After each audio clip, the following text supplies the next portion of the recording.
ഇത് തോമസിൻ്റെ ഒരു സ്വപ്ന പദ്ധതിയാണ്. ഇനി പിന്നെ കുമ്പളങ്ങി അതാണ് അദ്ദേഹത്തിൻ്റെ ജീവിതത്തിലെ ഏറ്റവും മെയിനായിട്ടുള്ള കാര്യങ്ങൾ. അദ്ദേഹം ഒരു കുമ്പളങ്ങി കഥകൾ അതാണ് പുള്ളിയുടെ ആദ്യത്തെ പുസ്തകം. കുമ്പളങ്ങിയാണല്ലോ ഞാൻ ജനിച്ച് വളർന്ന് ഞാനായത്. അപ്പോൾ എന്നും എൻ്റെ ഒരു സ്വപ്നമായിരുന്നു ഒരു നല്ല പ്രോജക്റ്റ് വേണം. അതിൽ ഞാൻ സ്പെയിനിൽ പോകുമ്പോഴാണ് ഈ മോഡൽ വില്ലേജസ് എന്ന് കാണുന്നത്. അത് അവിടുത്തെ വില്ലേജസിന് ഇത്രയേ ഉള്ളൂ പ്രശ്നം. അവിടെ ക്ലീൻ ആൻഡ് നീറ്റാണ്, റോഡുകൾ നല്ലതാണ്, പഴയതൊക്കെ സംരക്ഷിക്കപ്പെടുന്നു. അപ്പോൾ അങ്ങനെ ഒരു പ്രോജക്റ്റാണ് കുമ്പളങ്ങിയിൽ കൊണ്ടുവന്നത്. അത് വാജ്പേയി ഗവൺമെൻറ്റിൻ്റെ കാലഘട്ടത്തിലാണ് തുടങ്ങുന്നത്. ഇന്ന് ഇന്ത്യയിലെ തന്നെ മാതൃകാ ഗ്രാമമായി ഇത് മാറിക്കഴിഞ്ഞിരിക്കുന്നു. അപ്പോൾ ഞാൻ എൻ്റെ മൂത്ത മകനോട് പറഞ്ഞു, നമുക്ക് എന്തുകൊണ്ട് കുമ്പളങ്ങി നമ്മുടെ ഒരു പ്രോജക്റ്റ് തുടങ്ങിക്കൂടെ. അങ്ങനെ അന്ന് ഇവിടെ ചെറിയൊരു വീടുണ്ട്, ഇത് സ്ഥലം 1 ഏക്കർ സംതിങ് ഉണ്ട്. ഇത് വാങ്ങിച്ച് ഞങ്ങളൊരു പുതിയ പ്രോജക്റ്റ് തുടങ്ങി. അപ്പോൾ അന്ന് ഞങ്ങൾ ആലോചിച്ചത് സാധാരണ കല്ലും മണ്ണും ഒക്കെ മരവും കൊണ്ടൊക്കെയല്ലേ പണിയുന്നത്. നമ്മുടെ നാട്ടിൽ കല്ലും മരവും ഒക്കെ ഇപ്പോൾ കുറഞ്ഞുകൊണ്ടിരിക്കുന്നു. എന്തൊരു പുതിയൊരു കൺസെപ്റ്റ്. അങ്ങനെയാണിത്. സ്റ്റീൽ ആൻഡ് ഗ്ലാസ്സാണ് ഇതിൻ്റെ 80% സ്റ്റീൽ ആൻഡ് ഗ്ലാസ്സാണ്. ഞങ്ങളുടെ ഒരു സുഹൃത്ത് സെബാസ്റ്റ്യൻ എന്ന് പറഞ്ഞ ആർക്കിടെക്റ്റാണ് ഇത് ഡിസൈൻ ചെയ്തത്. പക്ഷേ ഇതിനെക്കുറിച്ചുള്ള എല്ലാ നിർദ്ദേശങ്ങളും കൊടുത്തത് എൻ്റെ മൂത്ത മകൻ ബിജുവാണ്. ഇന്നിപ്പോൾ ഇത് അവാർഡ് കിട്ടിയ ഒരു ബിൽഡിംഗ് കൂടിയാണിത്. ഇതിനകത്ത് ഇപ്പോൾ 5 മുറികൾ, 2 ചെറിയ ഹോളുകൾ, അടുക്കള ഒക്കെ കൂടി ഒരു മോഡൽ കെട്ടിടമായിട്ടിത് മാറി. ധാരാളം VIPs വന്ന് താമസിച്ചിട്ടുണ്ട്. ഞങ്ങളിവിടെ പാത്ത വളർത്തുന്നുണ്ട്, കോഴികൾ വളർത്തുന്നുണ്ട്, അതുപോലെ മീൻ വളർത്തുന്നുണ്ട്, ധാരാളം ചെടികളുണ്ട്, ഓർക്കിഡ്സുകളുണ്ട്. അങ്ങനെ ഞാനും ഷെർലിയും കൂടിയാണ് ഇതിൻ്റെ തുടക്കം മുതൽ ഇന്ന് വരെയും. ഞങ്ങളിവിടെ വരാതിരിക്കില്ല. എപ്പോൾ സൗകര്യം കിട്ടിയാലും ഇവിടെ വരും, ഇത് നോക്കും. ഇതിലെ ചെറുതും വലുതുമായ എല്ലാ കാര്യങ്ങളും ചെയ്യും. അപ്പോൾ അതുകൊണ്ട് ഇത് ഞങ്ങളുടെ ഒരു വലിയ ഡ്രീം പ്രോജക്റ്റ്, ഒരു സ്വപ്ന പദ്ധതി. അങ്ങനെ കോടിക്കണക്കിന് വഞ്ചലാക്കിയ പദ്ധതി അല്ലത്. ഇതൊരു ചെറിയ ഇൻവെസ്റ്റ്മെൻറ്റിൽ നടത്തിയ പദ്ധതിയാണ്. ഇതിൽ ആ കുളത്തിൽ കരിമീൻ, തിരുത, കാളാഞ്ചി അങ്ങനെയുള്ള മീനുകളുണ്ട്. നമുക്കിത് പിടിച്ച് ഈ മാവ് ഇതിൽ 5 വെറൈറ്റി മാങ്ങകളുണ്ടാകും. ഇത് ബഡ് ചെയ്തിട്ടുള്ളതാണ്. അതുപോലെ ഇതിൻ്റെ പേരയൊക്കെ ഞങ്ങൾ പല സ്ഥലത്തുനിന്ന് പേര കൊണ്ടുവന്നിട്ടുണ്ട്. ഓരോ പേരക്കയൊക്കെ ഓരോ രുചികളാണ്. അപ്പോൾ അങ്ങനെയുള്ള അത് ഈ കാണുന്ന ചാമ്പക്ക, അത് ഇതുപോലെ തന്നെ മാവ് ഇപ്പോൾ പ്രൂൺ ചെയ്ത് വെച്ചിരിക്കുകയാണ്. അതുപോലെ ഞങ്ങൾ ഈ ഓർക്കിഡ്സ് എല്ലാം തെങ്ങിലാണ് ചെയ്തിരിക്കുന്നത്. ഇത് ഷെർലിയുടെ ഒരു ഭാവനയാണ് ഈ തെങ്ങിൽ വളർത്തുക എന്നുള്ളത്. ടർക്കിയിൽ പോയപ്പോൾ ഞാൻ റോഡ് സൈഡുകളിൽ ഇതേപോലെ അവർ ചെടികൾ വളർത്തുന്നുണ്ട്. അതിൻ്റെ ഒരു പ്രോജക്റ്റ് ഇതാണ്. എവിടെയൊക്കെ യാത്ര ചെയ്തിട്ടുണ്ടോ അവിടത്തെയൊക്കെ ചെറിയ ചെറിയ മോഡലുകൾ ഇവിടെ കൊണ്ടുവന്ന് വെച്ചിട്ടുണ്ട്. അതുകൊണ്ടാണ് ഇപ്പോൾ തന്നെ ഈ കുളം, ഇതൊരു പഴയ കുളമാണ്. ആ കുളത്തിന് ഒരു ഷേപ്പ് കൊടുത്തു. അത് കൊടുത്തത് എൻ്റെ മൂത്ത മകൻ ബിജുവാണ്. ഇതുപോലെ കൽക്കെട്ട് ഇത് ആംഫി തിയേറ്ററാണ് അവൻ്റെ. ഇത് അവിടെ ഇരുന്ന് പ്രോഗ്രാംസ് ചെയ്യുക, ഇവിടെ ഇരുന്ന് ആളുകൾക്ക് അവിടെ ഇരുന്ന് കാണാം, അങ്ങനെയൊക്കെയാണ്. പിന്നെ ഞങ്ങൾ ഈ തെങ്ങൊന്നും വെട്ടിക്കളഞ്ഞിട്ടില്ല. കേടുവന്നതിന് പകരം വേറെ നട്ടു എന്നല്ലാതെ ഇതെല്ലാം സംരക്ഷിക്കപ്പെട്ടിട്ടുണ്ട്. അത് നമ്മുടെ പഴയ കാലത്തെ കൃഷി രീതിയാണ്. ഇപ്പോൾ ഉപ്പും ഗന്ധകവും ഒക്കെ ഇട്ടിട്ടുള്ള ആണ് ഇതിൻ്റെ മുകളിൽ തലപ്പത്തിട്ടിട്ടാണ് ഇവിടെ ചെല്ലിയൊക്കെ മാറ്റിയെടുക്കുന്നത്.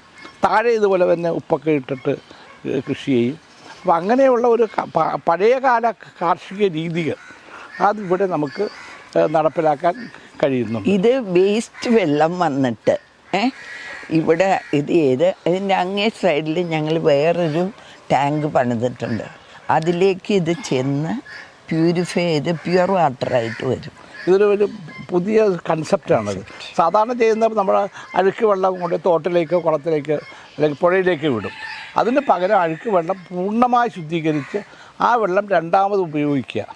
ഇച്ചിരി എക്സ്പെൻസീവാണ് ആ പ്രോജക്റ്റ് എങ്കിലും അത് ഫലപ്രദമാക്കാൻ പറ്റുമെന്നാണ് ഞങ്ങൾ നോക്കുന്നത്. അങ്ങനെ ഉണ്ടെങ്കിൽ നമുക്ക് കേരളത്തിലെ ഈ ശുചിത്വ രംഗത്ത് ഒത്തിരി കാര്യങ്ങൾ ചെയ്യാൻ കഴിയും. ഇതാണ് ഞാൻ നട്ട ദേവദാരു. ഇത് എനിക്കൊരു സുഹൃത്ത് തന്നതാണ്. നല്ല ആരോഗ്യമുള്ളൊരു ചെടിയാണിത്.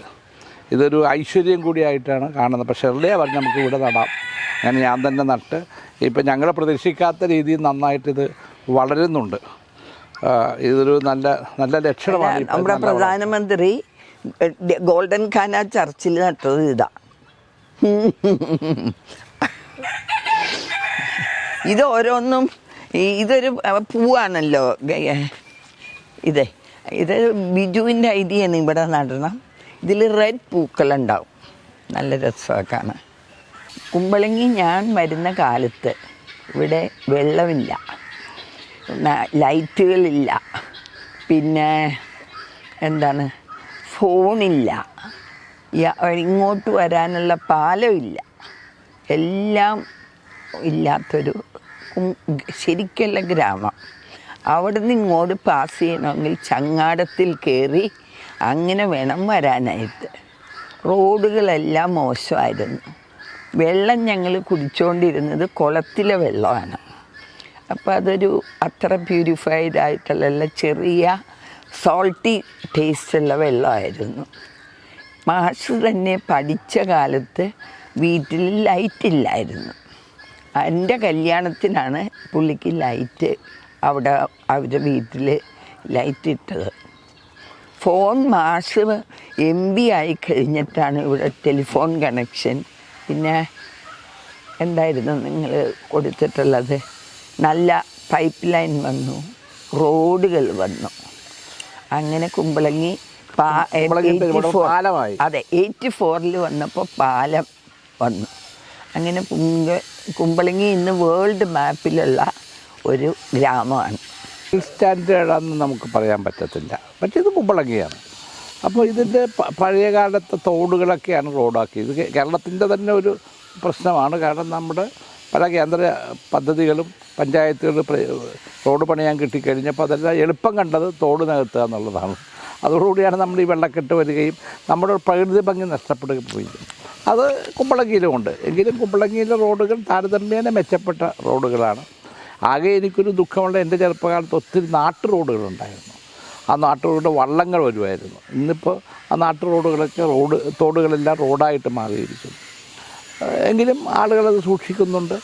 കുറച്ച് ബെറ്റർ വേസ്റ്റ് മാനേജ്മെൻറ്റ് ഇവിടെ നടക്കുന്നുണ്ട്. പ്ലാസ്റ്റിക്കൊക്കെ വേർതിരിച്ച്, പ്ലാസ്റ്റിക്കും മറ്റ് ഓർഗാനിക് വേസ്റ്റും കൂടി വേർതിരിച്ച് പ്ലാസ്റ്റിക് പുറത്തേക്ക് കൊണ്ടുപോകുന്നു.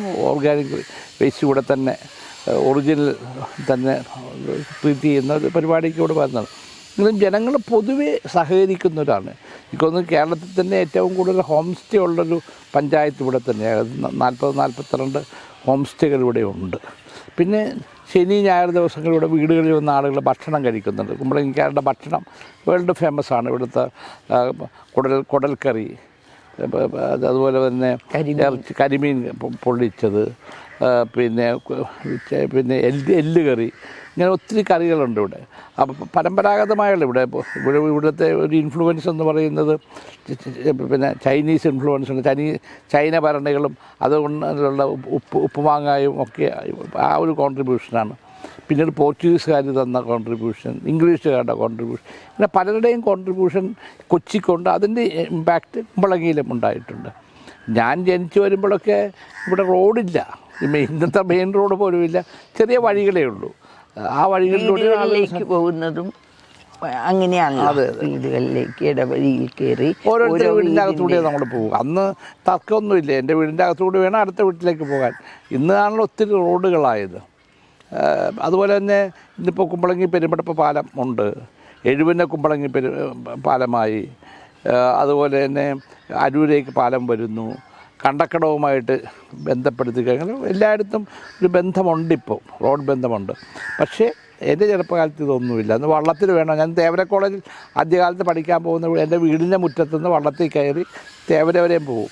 അത് 2-3-4 മണിക്കൂർ എടുക്കും അവിടെ എത്താനായിട്ട്. ആ ഒരു കാലഘട്ടമൊക്കെ മാറി. അതുപോലെ കുമ്പളങ്ങിയിൽ കാറൊക്കെ പിന്നീട് വന്നതാണ്. സൈക്കിൾ പോലെ അന്ന് വലിയ പ്രശ്നമാണ്. അന്ന് സൈക്കിളെ ഓട്ടാൻ ഞങ്ങളെയൊന്നും അപ്പനും അമ്മയും സമ്മതിക്കില്ല. കാരണം സൈക്കിളെ ഒട്ടി വീണ് പോയാൽ പിന്നെ തല്ലിക്കൊല്ലണമെന്നാണ് പറയുന്നത്. പക്ഷേ അതുകൊണ്ട് എനിക്കും എൻ്റെ അനിയനും എൻ്റെ ചേട്ടനും സൈക്കിളെ ഓട്ടാൻ അറിയത്തില്ല.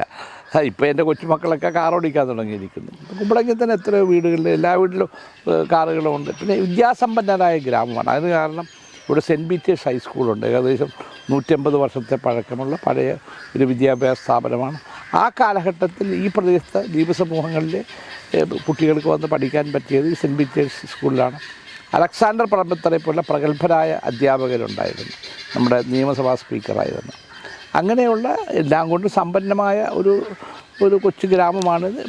ഗ്രാമത്തിൻ്റെതായ പ്രശ്നങ്ങളും കൊച്ചു കൊച്ചു പ്രശ്നങ്ങളൊക്കെ എല്ലാ ഗ്രാമത്തിലുള്ളതുപോലെ ഇവിടെയും കാണാൻ കഴിയും. ആദ്യകാലത്ത് ബുദ്ധിമുട്ടുണ്ടായിരുന്നു. ഇപ്പോൾ എനിക്ക് യാതൊരു പ്രശ്നവും ഇല്ല. വളരെ സ്ഥിരതയെ വളർത്തി ഞങ്ങളെല്ലാവർക്കും ഭക്ഷണം കഴിക്കാനും കൊടുക്കുന്നു. അത്രയേ ഉള്ളൂ അതിനെപ്പറ്റിയുള്ള ഞങ്ങളുടെ ഇപ്പോൾ ഒരു ഇങ്ങനെക്കെതിരെ ഏത് സൈബർ അറ്റാക്കാണെങ്കിലും ഞങ്ങൾക്കൊന്നുമില്ല. എന്താണെന്ന് വെച്ചാൽ നമ്മളിത് ഒത്തിരി കാലമായി ഇത് കേൾക്കുന്നു. ആളുകളിത് കുറച്ചെല്ലാം അവർക്ക് തന്നെ തോന്നുന്ന ഒരു കുശുമ്പാണെന്നാണ് എൻ്റെ തോന്നൽ. അത്രയേ ഉള്ളൂ. അതുകൊണ്ട് അത് ഒരു പ്രശ്നമല്ല.